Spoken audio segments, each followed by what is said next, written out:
What's up, Rach? So day whatever of the lockdown, and now I've started to patch the wall that faces south. It gets a lot of ocean saltwater air, and the house is from the 50s, so I've had to literally patch all those 1x12s, replace them. Fortunately, I had a lot of redwood lying around. One of the biggest changes that I'm doing to the house, well, I am painting the house. This is the old color, and this is the new color.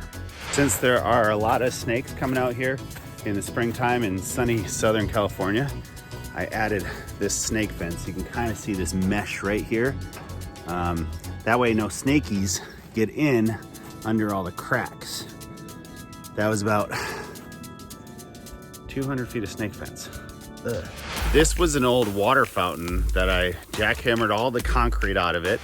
All right, we got some block for the retaining wall. We got some more block below. We got a dog, he's stoked.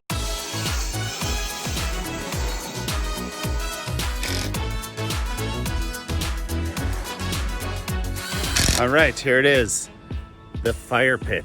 So I was able to shape all of this wood around here, make this nice little entrance, add some stone, put a gas line, propane tank, and now I have a fire and we can roast marshmallows. Something to do when you don't have anything else to do.